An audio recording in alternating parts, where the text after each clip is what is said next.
महासिद्धिभ्यः एष सुरासुरमणु सिन्धवन्दिदं धोदगादिकं मलं प्रणमामि वर्धमानं तीर्थं धम्मस्कातारं शेषे पुण्यतीर्थहरि ससौवसिद्धे विशुद्ध भावे समणे अणानदंस चरित तव वीर्यायारे ते सौवे समगम पतेगमेव पतेगम वन्दामि अभट्टन्ते अर्हन्ते मानुषे खेते किच्चा अरिहन्ताणं सिद्धाणं तरणमो गणहराणम् अज्झावैवगाणं साहूणं चैव सौवेसिं तेसिं विशुद्धदंसं प्राणपहाणा समं समासेज्य उवसंपयामि सम्मं जतोणिवाण संपत्ति।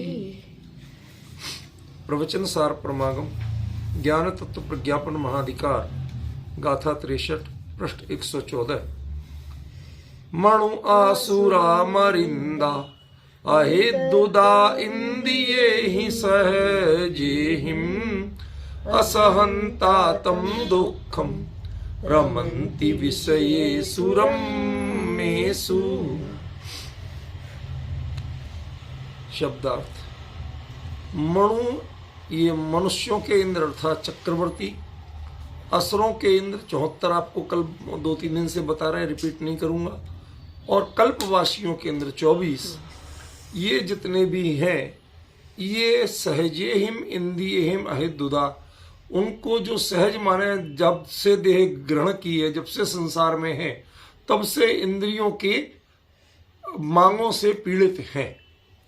इंद्रिय मिलना आसान है लेकिन इंद्रिय निभाना कठिन है। जैसे गाड़ी मिल जाए किसी को, कहने को आसान है, उसको मेंटेन करना, रोज रोज के उसके झंझट से निपटना, ये बड़ा कठिन। ड्राइवर रखना आसान है पर ड्राइवर के रोज रोज की बातों से निपटना बड़ा कठिन है। समझ गए ना? तो उसी तरह यहाँ कहते कि इंद्रियां जो ये मिल जाती हैं, मिलते ही इनके उन विषयों की डिमांड शुरू होती है। अब उसके पीछे भागो, उसको सहो, फिर उनकी पूर्ति के लिए परेशान रहो। समझ गया ना? निरंतर संक्लेश, और संक्लेश से बड़ा कोई दुख नहीं है। तो इसलिए कहा कि उनके इंद्रियों के, सहज इंद्रियों के द्वारा अहिद्रुत होते हुए, अभिद्रुत होना बहुत, उसके पीछे भागना, उनके लिए परेशान रहना, तम दुखम असहनता, और उस दुख को, वो जो इंद्रियों के विषय की पूर्ति की आकांक्षा रूपी दुख है, उस दुख को असहनता नहीं सहते हुए, यहां तक की चर्चा अपनी हो गई थी, रम्येषु विषयेषु रमन्ति।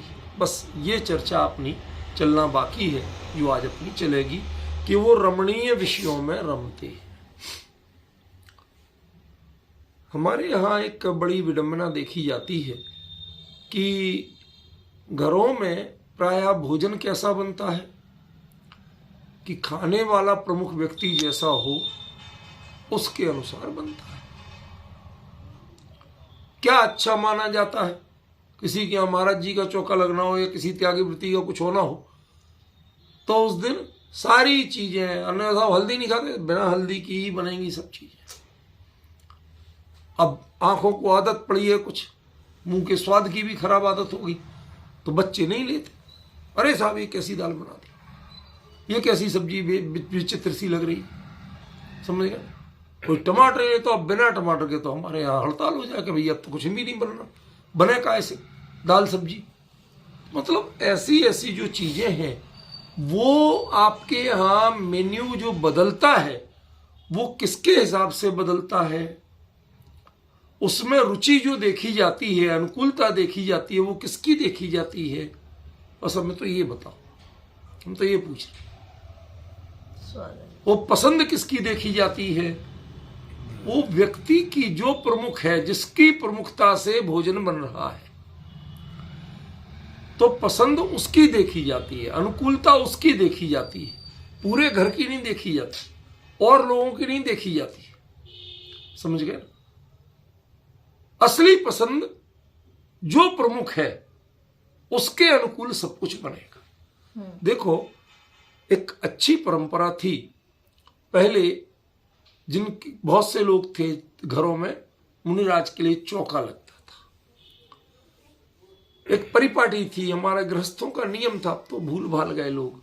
मुनि को भोजन दे फिर निज करही आहार। पहले उनके भाई दे पाए चाहे नहीं दे पाए, लेकिन उस समय तक चौका शुद्ध रखना। क्यों?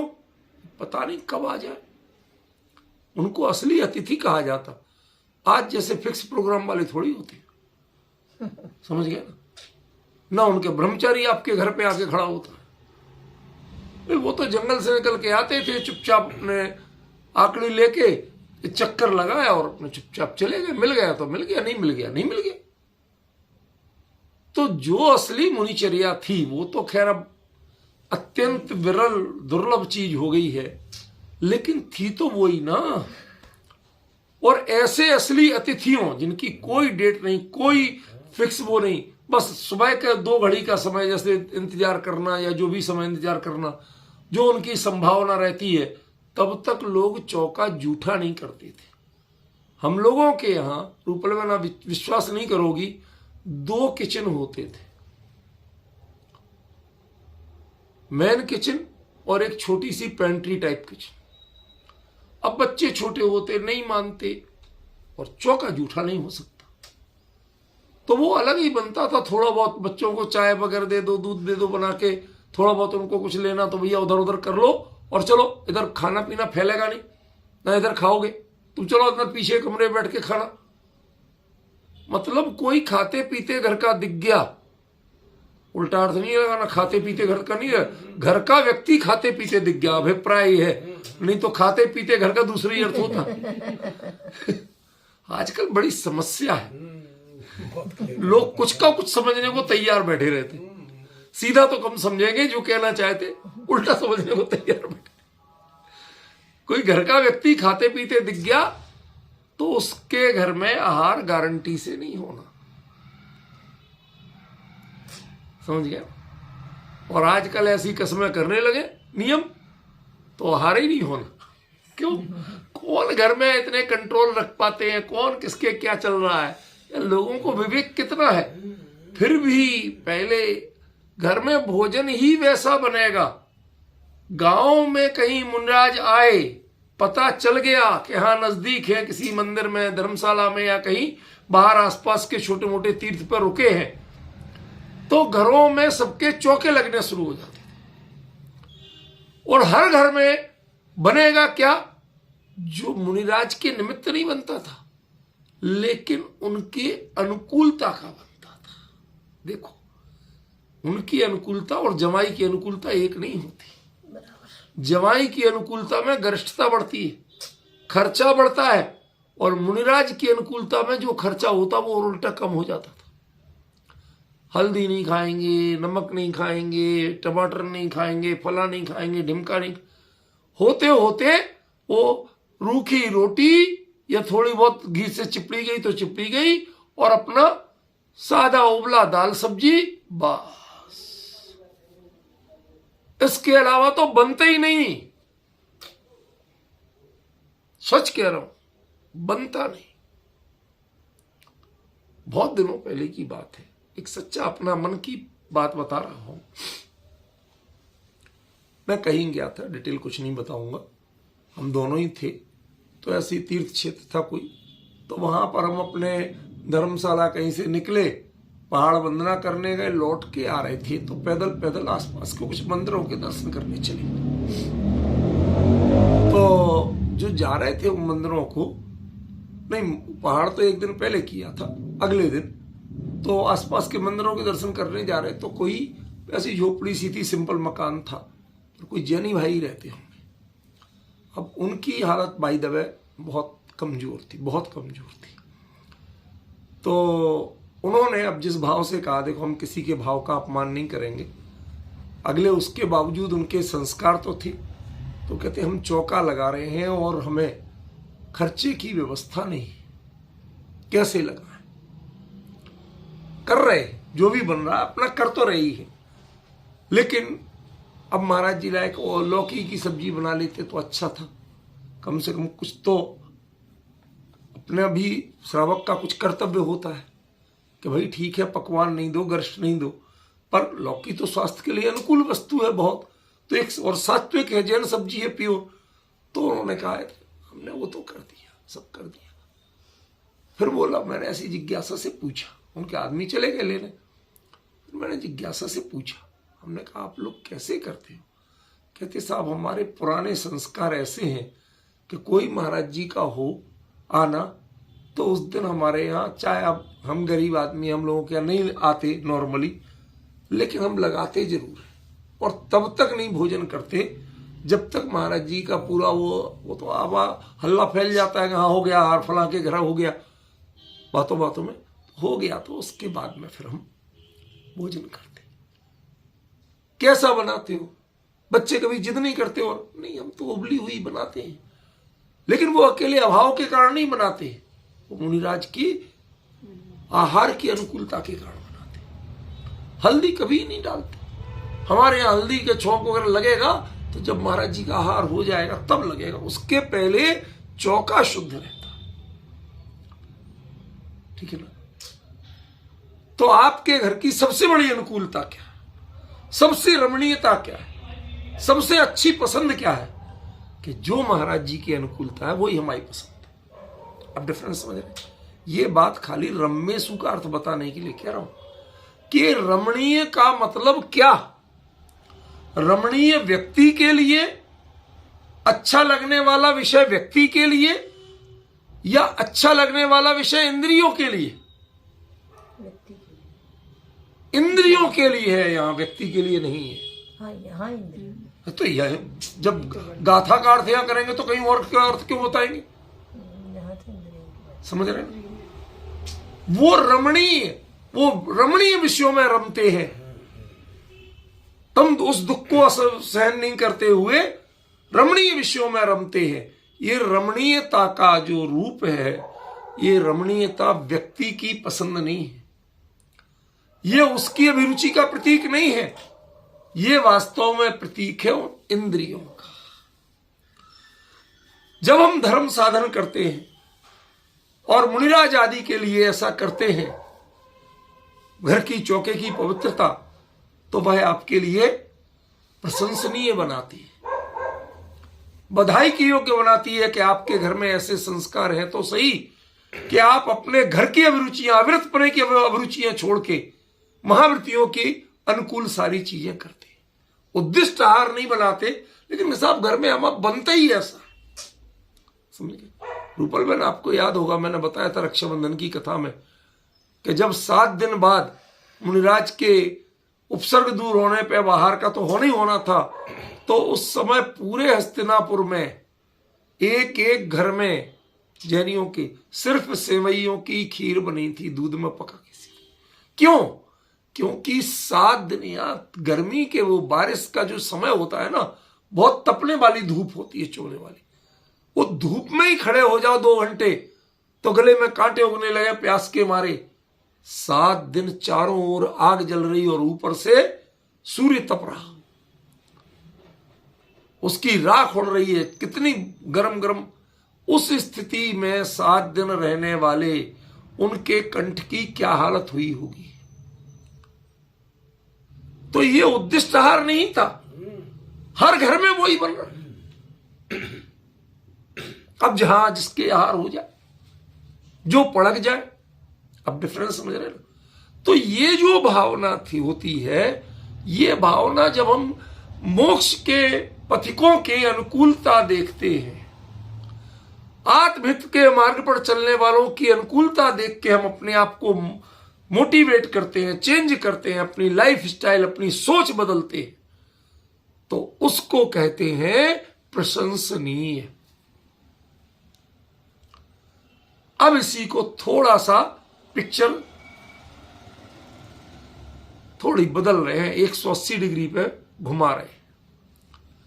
आजकल की स्थिति देखी, महानगरों की स्थिति देखी,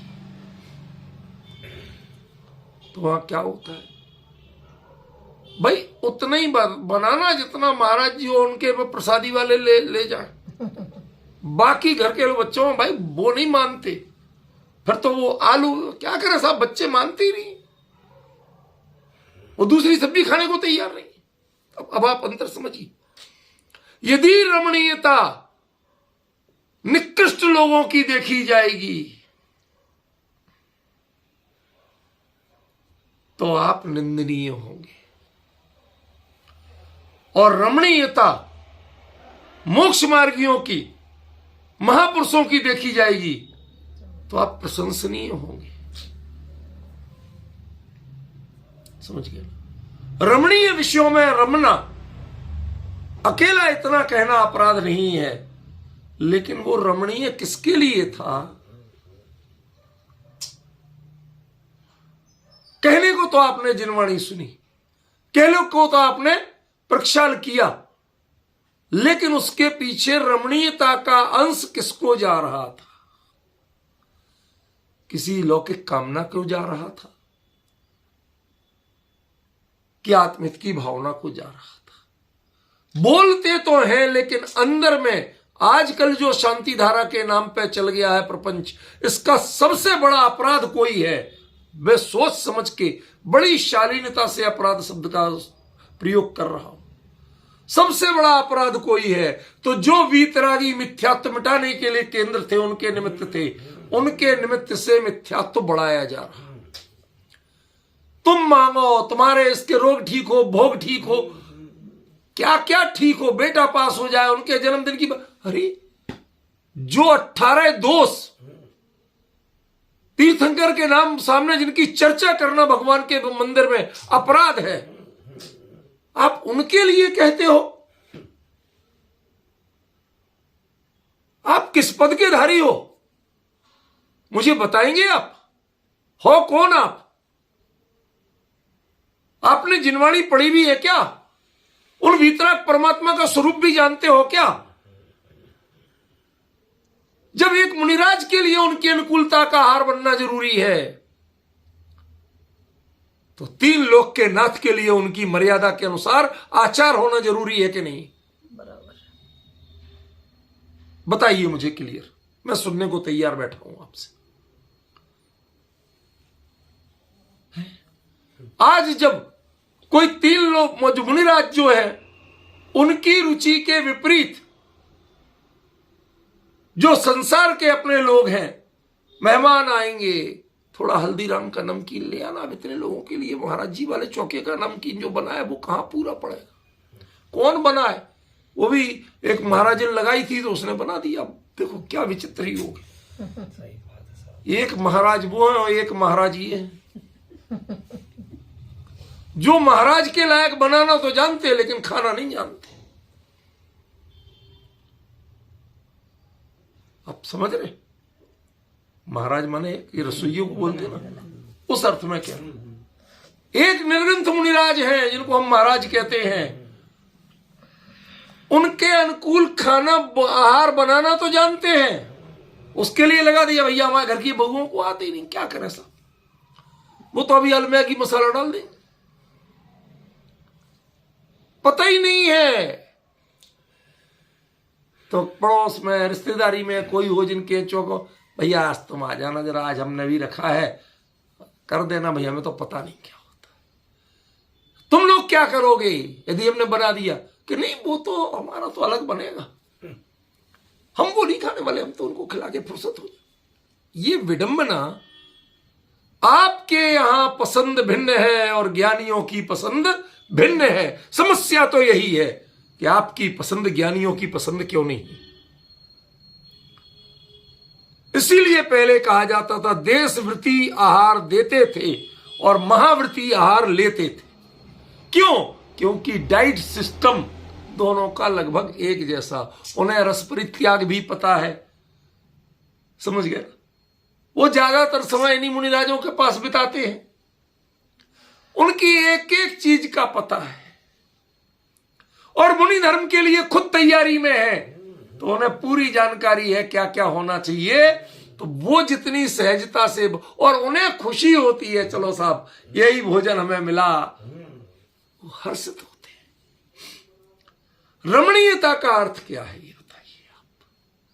विषय तो रम्य है, लेकिन विषय किसके लिए रम्य है ये तो बताइए मुझे ये समझ में नहीं आ पा रहा।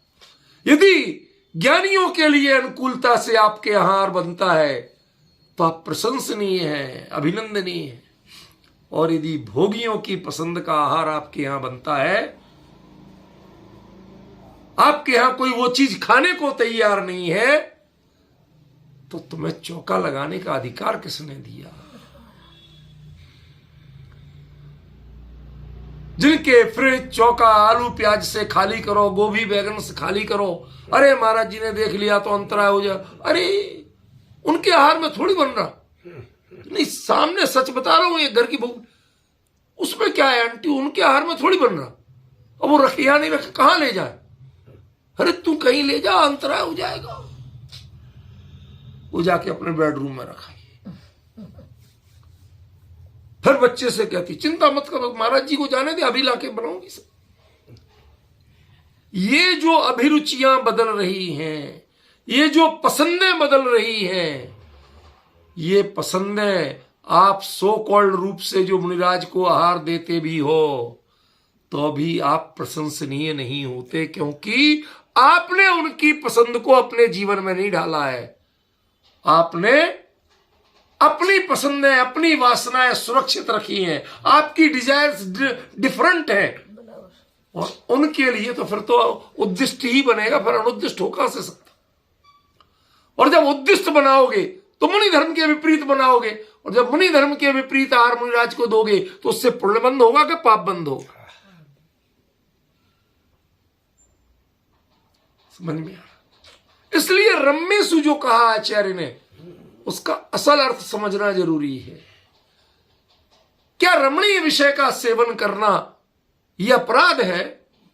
माफ करना, इस रमणीय विषय में, पांचों इंद्रिय के रमणीय विषय में, ये क्वालिटियां तो आपने, कैटेगरीज तो आपने तय की हैं, इंद्रियों ने तय नहीं की।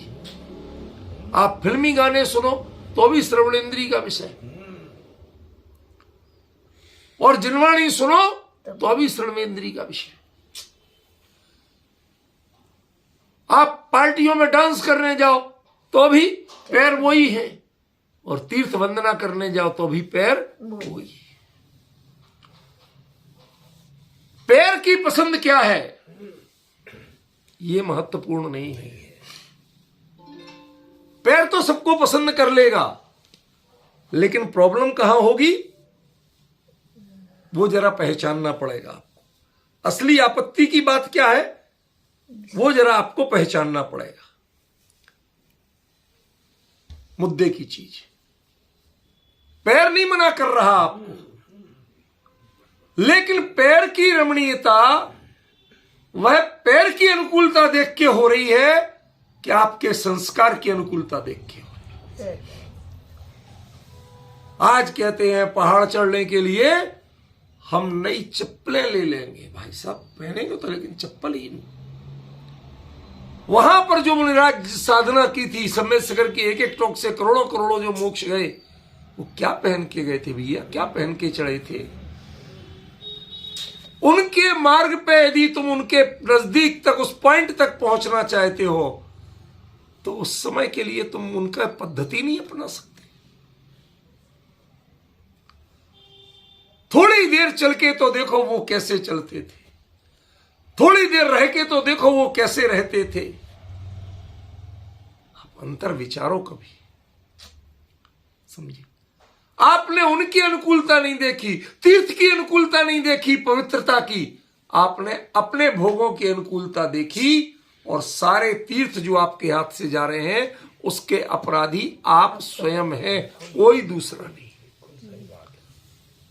शुद्ध जैन भोजन के जो एकाध रसोइया होता, 4-6 लोग होते, कोई भी लगाते हो, दूसरा चीज नहीं। वहां पर जो आपने, चाहे महावीर जी हो चाहे कोई भी क्षेत्र हो, जो 24 घंटे के होटल, और वहां पर नितांत जैन धर्म के विपरीत भोजन बनता है, 24 घंटे बदबू आती है, और मंदिर की दुकानों में बना हुआ है। सारे के सारे प्रबंधकारिणी और ये जैन समाज और तीर्थ क्षेत्र कमेटी के लोग अपराधी है। क्यों? अपनी भोगों की पसंद, तुम इनकी गुलामी कर रहे हो। तीर्थ के परिसर सब अपने शुद्ध बना रहे हैं, परिशुद्ध बना रहे हैं, उसके पूरे परिसर में दूसरी चीज नहीं होगी। और आपके इन तीर्थों को, इनकी पवित्रता को आपकी रुचियों ने भंग किया है। आप अपनी रमणीयता के विषय वहां भोगने लगे। वहां की मर्यादा के अनुकूल चीज का सेवन करने में आपको कंटाला आता। कभी आप बच्चों का बहाना बनाते, कभी बहुओं का बहाना बनाते, कभी बीमारी का बहाना बनाते। सिर्फ बहाना बनाते आप और कुछ नहीं करते। इसलिए आप इंद्रियों के रमणीय विषयों में रमते हो। अपराध ये है, वो किसकी डिमांड कर रही है, उसके विषय महत्वपूर्ण नहीं है। वो अच्छे भी हो सकते हैं, बुरे भी हो सकते हैं। कई लोग विषय भोग के लिए, मैंने अभी बताया था एक दिन के, तीर्थों पे जाते हैं, सस्ता पड़ता है, ज्यादा सुविधा होती है, हुक्म के अनुसार मिलता है। वहां के नौकर चाकर सेवा करते हैं। भाई साहब, वो साहब आते हैं, अरे खास ध्यान रखना, उनके लिए जो जो साधन चाहिए सप्तव्यसन के सब उनके रूम पे पहुंचाए जाते हैं, क्योंकि मुंह मांगे पैसा फेंकते हैं। मतलब शब्द कहते हुए बड़ी ग्लानि हो रही है। एक क्षेत्र पे जाके मैंने जब पूछ लिया, वो बहुत बोला आदमी, बाबूजी आपको कोई व्यवस्था चाहिए, आप नए हो, कौन हो जी? सब कहते कि साहब हमारे, आप जो मांगोगे वो मिलेगा, आप चिंता ही नहीं करो। उधर साहब मैनेजर साहब से कुछ मत कहना, आप हमें बताओ। तो मैंने ऐसी, मैं तो खुरापाती दिमाग हूं, ऐसी पूछ लिया क्या क्या। अरे साहब यहां पर तो आपने इस समाज के एक से एक लोग आते हैं, रईस एक से एक बढ़िया रुकते हैं, और कई लोग तो ऐसे हैं जिनके साथ हर बार उनकी नई बेमिसाल होती। मतलब ये शब्द सुन के मैं मतलब नीचे से ऊपर तक कांप गया। और साहब ऐसे लोगों की खास व्यवस्थाएं मैं करता हूं। ऐसे लोग जहां पनपाए जा रहे हैं, और साहब हमारे क्षेत्र के प्रबंधकारिणी के मंत्री महोदय का भी तो मैं नाक का बाल हूं, सबसे पहले आके मेरी। यदि इनकी ये पसंद है आपकी, तो आपको समझना पड़ेगा। मैं तो आपके रमेशु विशेषु रमंती, इसी का विश्लेषण कर रहा हूं। आप तीर्थ क्षेत्र की पे सेवा कर रहे हैं और प्रबंधकारिणी के मंत्री ये नहीं है, वहां आप चला क्या रहे हैं? वीतरागता की मर्यादा के अनुकूल चीजें मिल रही हैं कि भोगियों की पसंद की चीजें वहां हो रही हैं। कायदे से वहां शाम के बाद कोई भोजनालय नहीं चलना चाहिए। किसी भी मंदिर परिसर की किसी भी दुकान में उसके आसपास कोई भी जो अभक्ष पदार्थ है उनका ना बिक्री हो, ना कोई बनाए, ना खा सके, निषिद्ध हो। पर होता है कुछ नहीं होता है। माने आप संस्कार की नहीं सुनते हैं, इंद्रिय विषयों की सुनते हैं।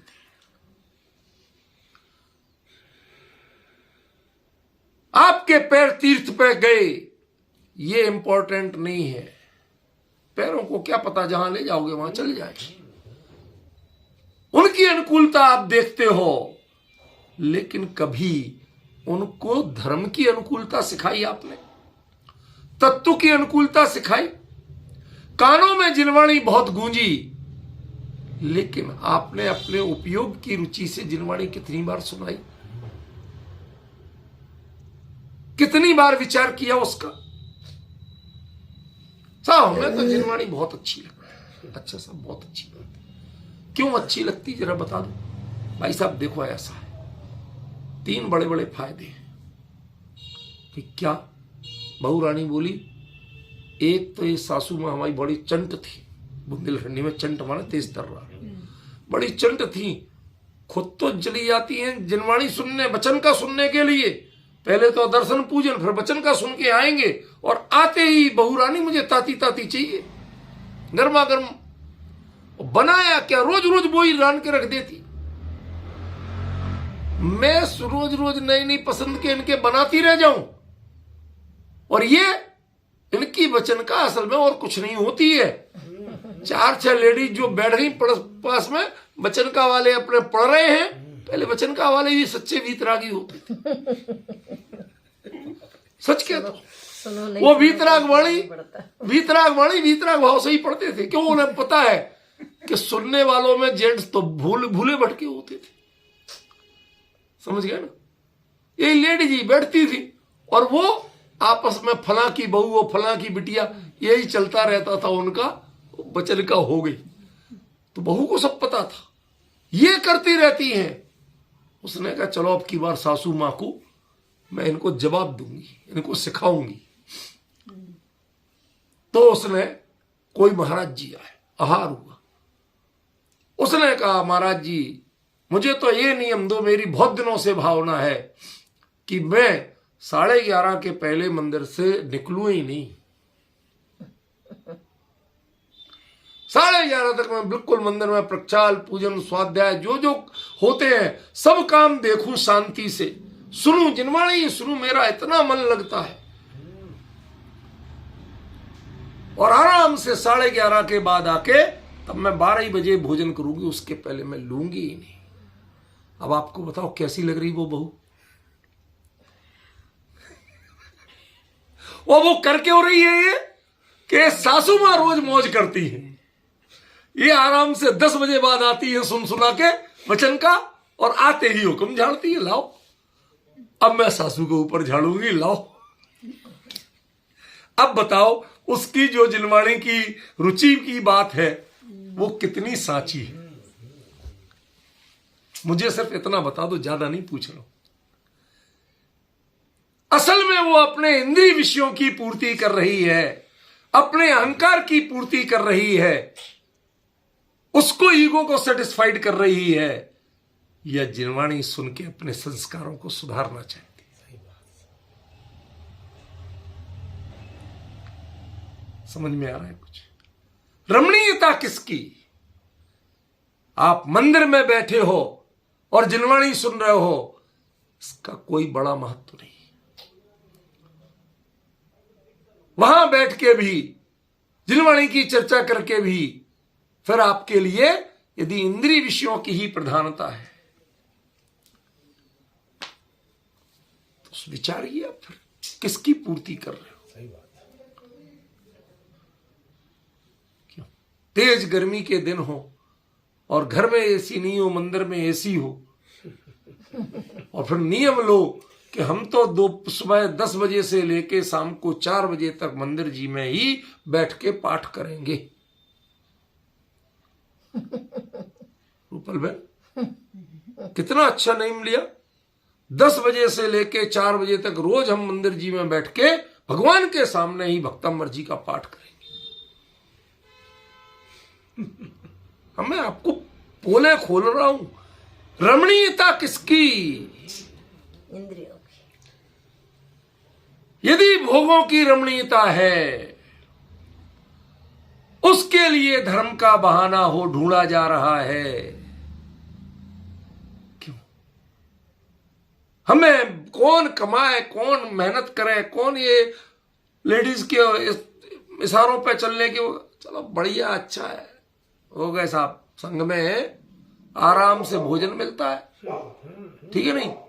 तप करें तो महाराज जी करें, प्रतिक्रमण करें तो महाराज जी करें, हमें क्या करना जाए, कमंडली तो भरना, और क्या करना। देखिए आप सोच देखिए, खाना पीना वही मिलना बढ़िया से बढ़िया जो आजकल महाराज जी के लिए तो बढ़िया ही मिलता है। आजकल तपस्या के अनुकूल भोजन कम मिलता, आहार कम मिलता है, वो तो ऐसा मिलता है कि चक्रवर्तियों जैसा, तो वो भी मजे। समझ गया ना? ये मानसिकता से यदि संघ में, मुनि संघ में रहा जाए तो पहले तो संघ में लगाने वाले, क्या कहूं उनको, अनपढ़ ही हैं। जिनवाणी नहीं पढ़ी तो अनपढ़ है, क्योंकि जिनवाणी में कहते हैं कि अहेरे वगणाद भीता, वो जन संपर्क से ऐसे डर के रहते हैं मुनिराज कि संसारी गृहस्थी लोग हमारे पास बैठे तक नहीं, बात नहीं करें। अच्छा भाई साहब, धर्म वृद्धि हो, तुम नहीं उठो तो हम उठ जाते और कहीं जाके बैठ जाएंगे। समझ गया ना? ये मुनि धर्म है। उन्होंने भी अपने धर्म की मर्यादा को छोड़ा, वो संसारियों में रुकना चाहते। क्यों? क्योंकि पिच्छी कमंडलु तो संयम के उपकरण हैं। लेकिन आपकी संगति, लोग कहते हैं सत्संगति करो, भले लोगों की संगति करो, और जिनके पास जीवन में कसाएं भरी पड़ी है उनकी संगति करते हो तो भाई साहब माफ करना, धीरे धीरे वो जो राजनीति जानते हैं उसके मास्टर हैं, तिकड़मबाजी छल प्रपंच जानते हैं उसके मास्टर हैं, उनके चक्कर में पड़ोगे तो धीरे धीरे समाज के चुनाव करवाते रहोगे और कुछ नहीं होगा। साधना वादना भूल जाओगे, 28 मूलों के नाम तक भूल जाओगे। भूले हुए समझिए ना, ये विडंबना है। यहां जो रम्येषु विषयेषु रमन्ति कहते हैं उसमें रमणीयता किसकी है, चॉइस किसकी? कान ने विषय कसाई की चर्चा सुनी, चाहे धर्म की चर्चा सुनी, असली देखो साहब हमें तो फला जी के प्रवचन या भजन बहुत अच्छे, क्या मीठा गला, और वो तो हमेशा म्यूजिक पार्टी को साथ ही रखते, उसमें मजा आता। आपकी आवाज ही हमें अच्छी नहीं लगती, देखो वो कितने सुंदर लगते हैं, आपकी तो शकल ही अच्छी नहीं लगती। अब बताओ क्या करो आप? ये जो विचार बन रहे हैं, ये विचार कहां बता रहे हैं आपको कि आपको जिनवाणी नहीं सुनना, तत्व ज्ञान नहीं चाहिए, इसकी अभिरुचि नहीं है, आपको कर्ण इंद्रिय का विषय चाहिए। लोग जैसे वो पजल्स और पता नहीं कौन कौन से गेम खेलते हैं और उनमें अपनी बुद्धि का प्रयोग कर करके बताते, देख लो साहब हमने तो 5 मिनट में हम सॉल्व कर देते हैं, आप कर पाते? भैया नहीं कर पाते। ऐसे ही हम जिनवाणी की फला बात का ऐसा अर्थ बता देंगे, उसको ऐसा, हमें तो वो नया अर्थ बताइए। अरे जो नया और पुराना क्या होता है, जो उसका अर्थ होगा वही तो होगा। ये जो सोच बदली है, इस सोच पर पहले चिंतन करिए। ये पंक्ति आपको सिखा रही है कि आप रम्येषु विषयेषु रमन्ते, रमणीय विषयों में रमिए, हम इसके रोकते नहीं हैं, लेकिन वो रमणीयता किसकी है, वो चॉइस किसकी है? वो चॉइस इंद्रियों की है, चॉइस तुम्हारी है। समझ गए ना? कहीं ऐसा तो नहीं है कि सास की रोटी नहीं बनाने के लिए आप 11:30 बजे तक मंदिर में महाराज जी के पास से जिनवाणी सुनने बैठना चाहते। ये विडंबना क्या है? आज हमारे लिए ये विचार करना है इस पंक्ति में। सारे इंद्र आदि को ये नहीं है विषय कसाई की चर्चा करते हैं, विषय कसाई अकेले भोगने में लगे रहते हैं, लेकिन जो कुछ भी करते हैं, जिस विषय को भी, वो मुनिराज को आहार दान देने के लिए तैयारी करके खड़े हैं, पड़गाने के लिए। अब तो चक्रवर्ती बढ़िया है कि नहीं? कि बिल्कुल बढ़िया नहीं। सुनिए रूपल बहन, बिल्कुल बढ़िया नहीं। चक्रवर्ती का आहार नहीं लेना चाहिए है? चक्रवर्ती का आहार, हाँ सुनो। क्यों? क्योंकि उस भले आदमी के यहां 364 दिन तैयार करे और 365 दिन एक दिन दे, उसका भोजन करके आम आदमी खा ले तो बावड़ा हो जाए, पागल हो जाए, समझ में दिमाग घूम जाए। तो ऐसे आहार करने वाले को मुनिराज जैसे, जिन्हें 24 घंटे में एक बार आहार और एक बार पानी लेना, तो भैया कृपा करके तुम मत देना, कोई दे दे तुम मत देना। ये रईसों और जो ज्यादा ग्रस्त पदार्थ वाले और शौकीन, जिन्हें आहार में क्वांटिटियां दिखाना है, ऐसे शौकीनों के लिए तो महाराजों को कह देना भैया तुम कृपा करो कि हम तुमसे आहार नहीं चाहिए। लेकिन जब लाखों के में आहार बिकने लगे तो फिर कहां हम विश्वास करें कि ऐसा होगा? समझ गए? वो जो ब्रह्मचारी खड़ा होता है पड़गाने की जगह, वो कई लाख का होता है। जो उस दिन सबसे ज्यादा महाराज जी के यहां, वो तुम तीर्थ के लिए कहो, किसी के लिए कहो, तो तुम्हें परिग्रह की चर्चा और उसकी चॉइस की जरूरत क्या है?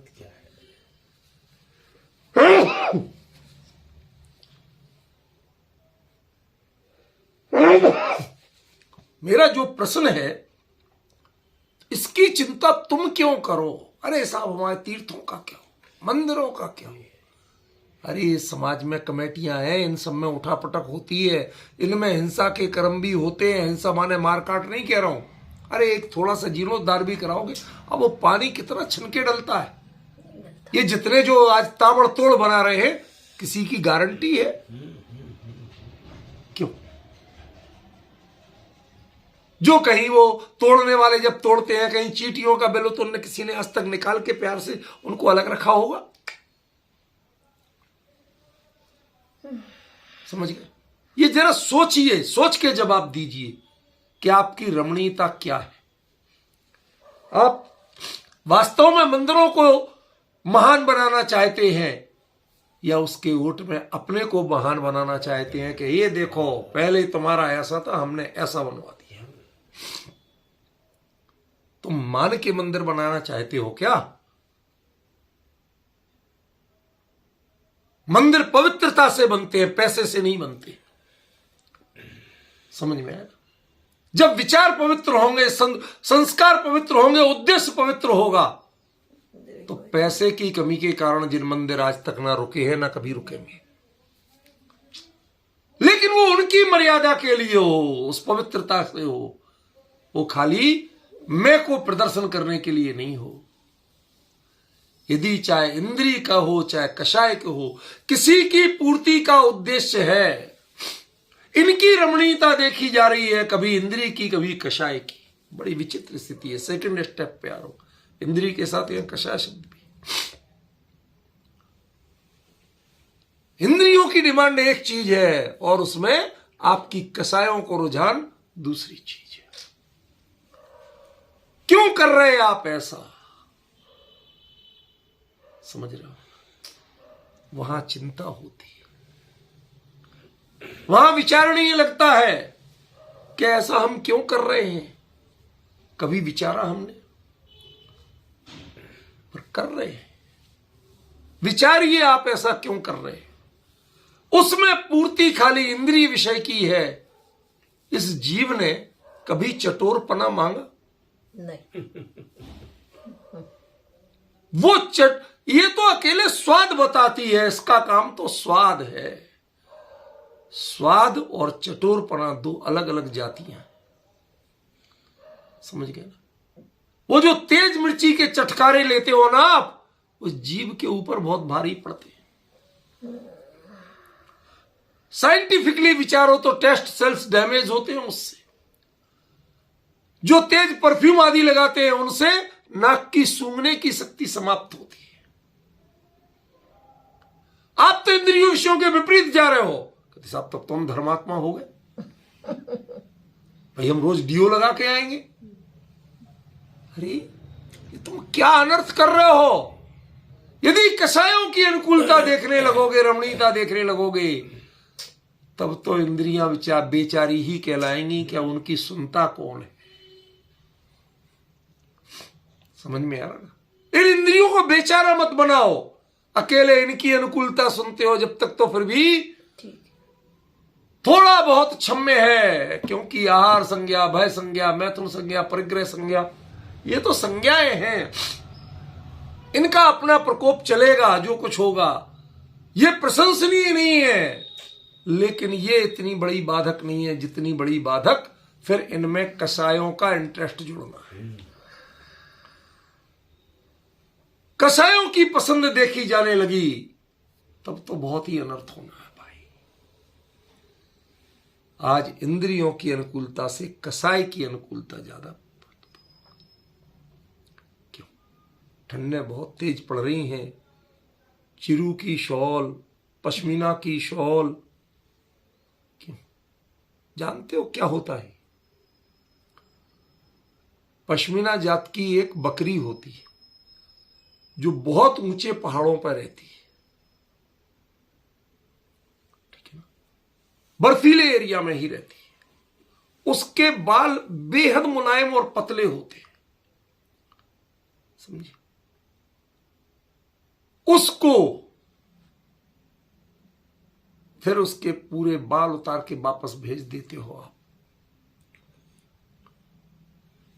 अब जिस जो बाल प्रकृति ने उसको उसके शरीर की रक्षा के लिए दिए थे, उस बर्फीले एरिया में आप वापस उसे बाल उतार के भेज दोगे तो उसकी जीवन की स्थिति क्या होगी?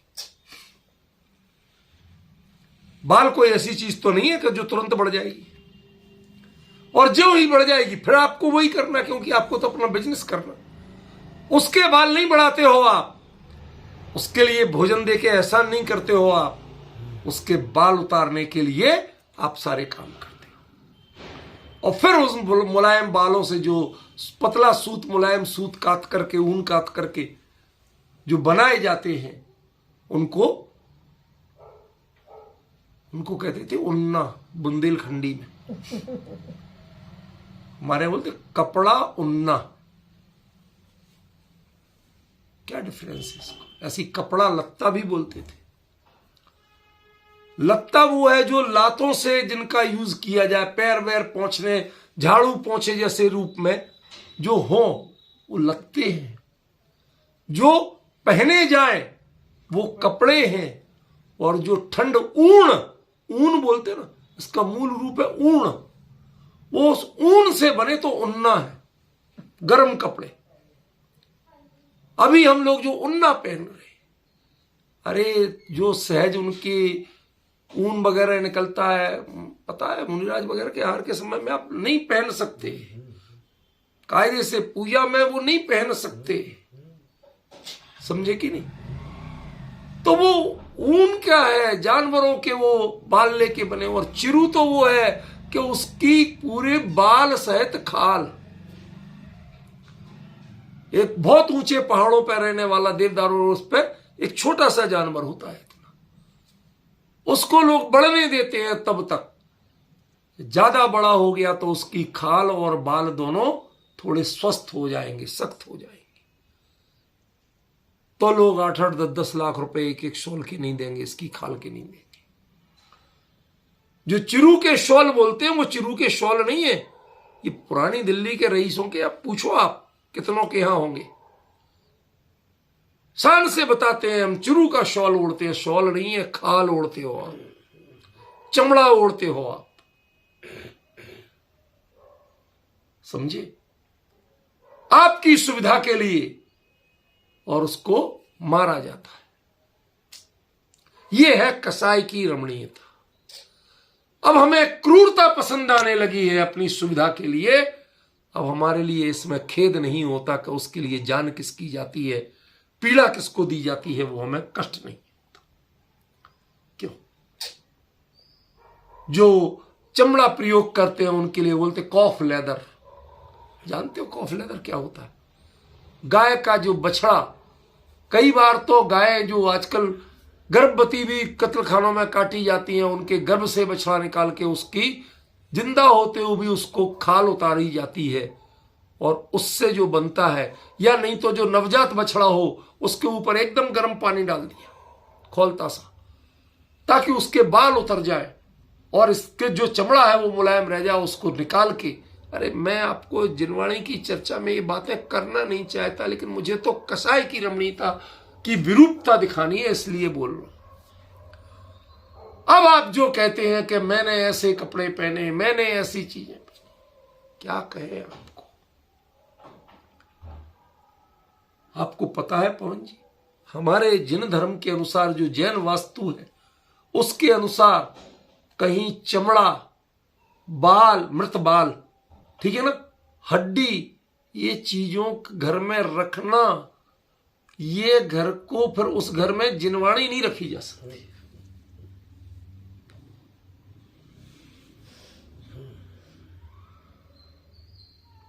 क्या क्या विडंबनाएं हैं। आपने किसकी पसंद देख ली, किससे पूछ के कर ली? जैसे कभी घर में बहू ले आओ, आप किससे पूछ के ले आए भैया?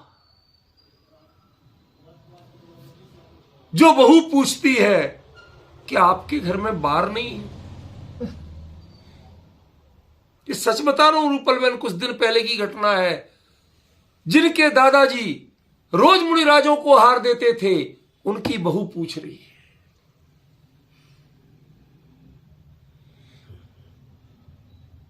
आप कल्पना तो करिए जरा। किसकी अनुकूलता, किसकी रमणीयता? अभी तक तो इंद्रियों की थी, आपकी तो रमणीयता कषायों पे पहुंच गई। घर में सास ससुर बूढ़े हो गए तो जानबूझ के बच्चे तेज आवाज में टीवी चला रहे हैं ताकि वो भक्तामर नहीं पढ़ पाए, वो भूल जाए बात बात, वो पुस्तक से पढ़ नहीं सकते, वो तो धीरे धीरे धीरे धीरे अपना जो याद था, अब जोर से आवाज आती है तो बेचारे भूल जाते, फिर शुरू से पढ़ना शुरू करते। क्यों? क्योंकि अब एक भावना बना रखी कि रोज एक बार पाठ करेंगे। जानबूझ के यदि ये कषायों की अनुकूलता देखी जा रही है और बहू कहती क्या करें, बच्चे हंसे बोले भी नहीं, क्या उनकी उम्र ऐसी है? ये जो कुतर्क दिए जाते हैं उन बूढ़े सास ससुर को मानसिक प्रताड़ना देने के लिए, ये सब जो प्रपंच रचे जाते हैं, ये प्रपंच क्या कह रहे हैं आपको? ये कसायों की रमणीयता है। कसाय को क्या अच्छा लग रहा है, आपने उसकी पूर्ति की है, आपने वास्तव में तत्व की रुचि की पूर्ति नहीं की है। हमें खेद होता है जब जिनवाणी की चर्चा, तीर्थ की यात्रा, जिन मंदिर दर्शन, इसके नाम पर जब श्रृंगार की अधिकता होती है, फैशन की अधिकता होती है। ध्यान रखना, मैं शब्दों को सुधार के बोल रहा हूं। 16 श्रृंगार करके जाना ये अपराध नहीं है, वो 16 श्रृंगार में बिंदी लगाना भी होता है, कितनी लगाती है? सिंदूर लगाना भी होता है, कितनी लगाती है? क्यों? ये कान में जो आभूषण पहने जाते हैं, ये किस बात के प्रतीक हैं? ये असल में जो पंचकल्याणक में बड़े याग मंडल विधान आदि में उसमें जब बिठाते ना, तो ये अनिवार्य रूप से पहनाओ जेंट्स तक के लिए। तो सब कहां से पहने, छेद ही नहीं है, तो कहते यहां पर चंदन का तिलक लगा लो प्रतीक के रूप में। क्यों? क्योंकि इन कानों से हम अभी विषय कसाय की चर्चा सुनना नहीं। त्याग किया हमने उस चर्चा का। मैंने आपको बताया था ना बहुत दिन पहले, सिद्ध चक्र का जो मांडला है उसमें सारी वर्णमाला के अक्षर सबसे अंदर के घेरे में लिख देते हैं। क्यों? कि सारे शब्द, सारे वर्ण भगवान को चढ़ गए, सिद्धों के लिए चढ़ गए। इसका मतलब जब तक हम ये पाठ करेंगे, सिद्ध चक्र या सहस्त्र नाम के अलावा संसार के नाम तक नहीं लेंगे, चर्चा तक नहीं करेंगे। क्यों? ये तो हम चढ़ाया है। एक सही घटना बताता हूं भारतीय इतिहास की। एक व्यक्ति का नाम था रुद्र भट्ट, पहले ऐसी नाम होते थे, रुद्र भट्ट नाम था, कवि भी था वो अच्छा। अब कवि, लेखक, साहित्यकार प्रायः कई बार गरीबी होते हैं और लोग उनके साथ ठगी वगी भी आसानी से कर लेते हैं, क्योंकि वो दुनिया के चतुर नहीं होते, शास्त्र के चतुर होते। तो उसको किसी ने ठगा लिया। अब उसको घर चलाने के लिए पैसा चाहिए था, बेटी का ब्याह करना था, बड़ा परेशान। तो गया किसी सेठ के यहाँ, तो उसने कहा कि पंडित जी, कविराज, गिरवी क्या रखोगे? तुम उधार तो हमसे ले रहे हो, क्या गिरवी रखोगे? बेचारे के पास कुछ नहीं था और बिना गिरवी रखे वो पैसा नहीं दे रहा था। तो क्या रख दें गिरवी? तो उसने कहा तुम अपने नाम का एक अक्षर गिरवी रख दो। तो उसने भाव गिरवी रख दिया कि मैं अपने नाम में भा का प्रयोग तब तक नहीं करूंगा जब तक तुम्हारा कर्जा नहीं चुका दूं। वो रुद्र भट्ट का रुद्रट रह गया, आज तक उसका नाम, उसके ग्रंथ पढ़े जाते हैं संस्कृत साहित्य में, उसका नाम रुद्रट है, जबकि उसका नाम था, जन्म नाम रुद्र भट्ट। वो नाम अक्षर प्रयोग नहीं किया जब तक कर्ज नहीं चुका। जब तक इस मोक्ष मार्ग का कर्ज नहीं चुके, तुम दूसरे शब्दों को सुनना और करना, क्या है हिम्मत इसका संकल्प लेने की? किसकी रमणीयता पे चल रहे हो, किसकी पसंद पे चल रहे हो? तुम ये तो बताओ। समझ में आया? आज जैनों के यहां जब नॉन जैन और कहां कहां से बहुएं आने लगी, समस्या ये नहीं है कि हम किसी चक्रवर्तियों के दृष्टांत मत दो। क्यों? क्योंकि उनका पुण्य इतना बड़ा होता था कि उनको आके यहां जैन ही बनना पड़ता था। समझ गए? उनका पुण्य इतना बड़ा होता था। लेकिन आपके यहां यदि दूसरे संस्कारों की आएंगी तो उनसे आप अपेक्षा कर सकते हो कि जीवाणी किसे कहते हैं, छना पानी किसे कहते हैं, आटे की मर्यादा क्या होती है, आशीर्वाद। अरे साहब हम तो आशीर्वाद का आटा लाए। कितना उत्तम नाम। कल के दिन कोई मिल वाला जैनी चलेगा चतुरचंड चालाक, वो कहेगा पंच परमेष्ठी आटा। कोई रकमत देना भाई, नहीं को आपने कहा था। मैं तो ऐसी बता रहा हूं, मैं तो पंच परमेष्ठी का ही आटा खाता हूं। कोई जिन धर्म आटा रख दे तो जिन धर्म का आटा। ये भगवान क्या क्या अनर्थ करोगे। अरे जिन धर्म का आटा तो वो है जो ऋतु के अनुसार मर्यादा देख के किया जाता है। नाम का लेवल लगाने से नहीं होता। नहीं होता। हमने अपनी कसायों की अनुकूलता देख ली, पर धर्म और संस्कार की अनुकूलता नहीं देखी, उसकी रमणीयता नहीं देखी। जब जब आप इंद्रियों के गुलाम होकर के जो भी चर्या करोगे, अपने स्वरूप से बाहर की जितनी चर्या करोगे, तो उसमें इनकी ही या इंद्रियों की अनुकूलता देखी जाएगी या कसाय की अनुकूलता रमणीयता देखी जाएगी। आप अपने स्वरूप की अनुकूलता तो देख ही नहीं सकते। सोचने का समय ही नहीं। क्या करें, हमारे घर के संस्कार क्या थे और हमें करना क्या पड़ता। कोई गरीब हो, एक ब्राह्मण था बहुत गरीब, कहता साहब सेठियों के यहाँ पहले हम भोजन बनाते थे, महाराज बनते थे, हमें गर्व होता था। आजकल उनके बच्चे जो चीजें बनवाते हैं हमसे, हमें बदबू आती है, घिन आती है, और हम बनाते हैं चाउमीन, मैगी, विचित्र विचित्र। कहते हम तो भाई साहब सादा धनिया, जीरा, मिर्च, मसाला इनसे बनाना जानते हैं, जो हम अपने इमाम दस्ते में कूटते थे, साफ करते थे, बीनते थे। वो शुद्ध भोजन बनाने के संस्कार वाले थे, हमें कहां डाल दिया। कोठियां तो बड़ी हो गई हैं, संस्कार छोटे हो गए। जैसे आजकल जितनी पार्टियां बड़ी हो गई, गाड़ियां बड़ी हो गई और कपड़े छोटे होते, ऐसी विडंबनाएं हो रही हैं। तो आचार्य पीड़ा से कह रहे हैं, रमंती विशेष दया आती है इन पर जो 24 घंटे परायों के अनुकूलता के विषयों में रमते हैं, अपने स्वरूप की अनुकूलता के विषय में इनका उपयोग नहीं लगता। ये विडंबना है, ये विडंबना रूपल बहन, ये विचारना पहचानना। हम बाहर से बहुत कुछ छांटने को तैयार हो जाते हैं, पर इधर से भी छांटना पड़ेगा। बालों को छांटने की बात नहीं कर रहा हूं। मन में मन को कहा ना मूड़िए, जा मैं विषय विकार। उसमें जो रोज कटीली झाड़ियां उग रही हैं, उन झाड़ियों को साफ करने की बात कर रहा हूं। किसकी अनुकूलता देखते हो आप, तय करो।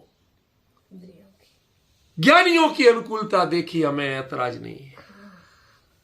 मोक्ष मार्ग की अनुकूलता देखी, हमें ऐतराज नहीं है। लेकिन आप इंद्रिय और कषाय की अनुकूलता देखते हो, उनकी रमणीयता देखते हो। आपको बड़ा मधुर कंठ चाहिए, आपको बढ़िया म्यूजिक चाहिए, थोड़ा बहुत अच्छे फैशन और डिजाइन और नृत्य और सजावट अच्छी हो जाए तो और आप किसकी गुलामी देख रहे हो भैया, ये तो बताओ। तत्व ज्ञान के लिए ये सब चीजें नहीं चाहिए। जिस दिन आप वास्तव में आत्मत्व और तत्व ज्ञान में रमणीयता आपको आने लगेगी, दिखने लगेगी, उस दिन ये गाथा आपके लिए नहीं रह जाएगी। समझे ना? विचार करिए, चिंतन करिए, सोचिए कहां खड़े हैं आप और कहां आपको जाना है। इस गाथा से अगली गाथा कल से चलेगी, उसका विषय कैसे बदलेगा वो कल ही बताऊंगा, आज नहीं बताऊंगा। समय